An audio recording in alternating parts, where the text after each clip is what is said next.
I'm talking with Mark Sievert, who leads the Global Medical Oncology Hematology team at Sanofi, focusing on developing new treatment options for patients with multiple myeloma and other hematological disorders.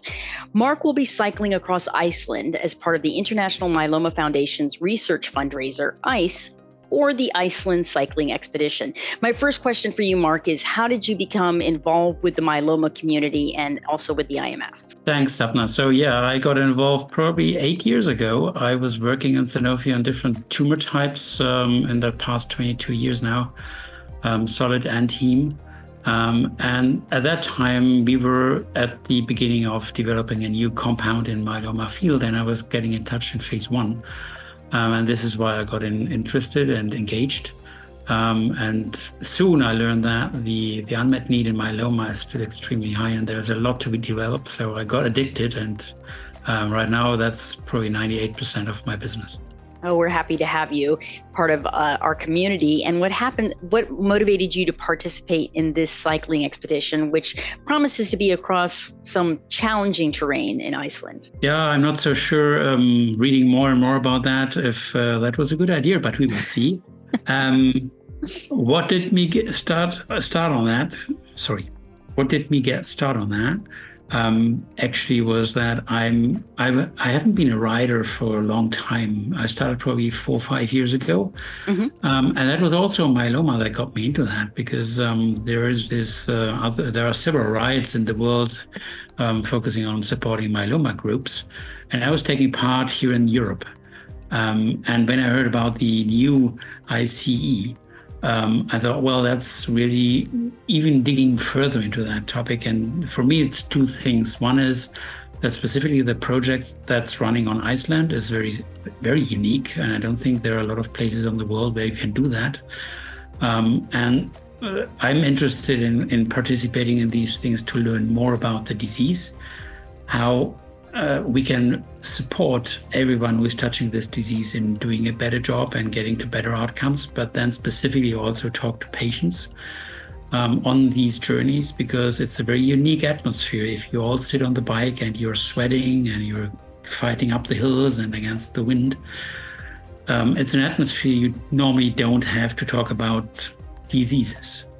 So you're exhausted at the end of the day, and you learn a lot about what it really means to have this disease, to cope with this disease. What are the needs?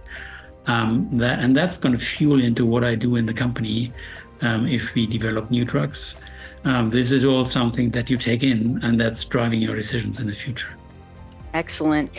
And you mentioned that you've been cycling for about 3 or 4 years. What are you doing to prepare as far as training and lifestyle adjustments for this particular expedition? I must say I'm a little bit behind with that, but I'm really trying hard. So we are in Congress times, and that's always not a good time to keep on cycling because it takes a lot of time. What I do is whenever I have the time, I take the stairs, I walk, because that's going to get your kind of body in a good shape to cope with larger tasks. And when I'm out of EHA, where I'm right now, I'm in Madrid, and EHA is knocking at the door, and we're going to go this for the next week. After that, my training program really starts with every second day on the bike, different terrains. The one issue that I'm not going to overcome is that I'm living in Berlin, where basically everything is flat for the next 500 kilometers. So it's hard for me really to find hills to train on. So I will have to travel to some other areas probably to do that, to prepare myself. Wind, yes, we have enough wind for that. So, and this is looking ahead when we get to the end of this cycling tour. How do you plan to celebrate your accomplishments with yourself and with the patients and the other hematologists, oncologists who will be riding with you? Well, I think we all are going to be very grateful that we made it in the end, and hopefully we also made it safely. That's, I think, one of the most important things. But then it's not only this one magic moment when you arrive and then you made it and you made it all together. It's this team feeling that you have. It's also how to take that further into what you do. And I was alluding to that a little bit earlier as well. So these friendships that you gain there are for long term. It's not just meeting someone on the side at a congress. And you're going to be continuing to be in contact and to learn about how things go.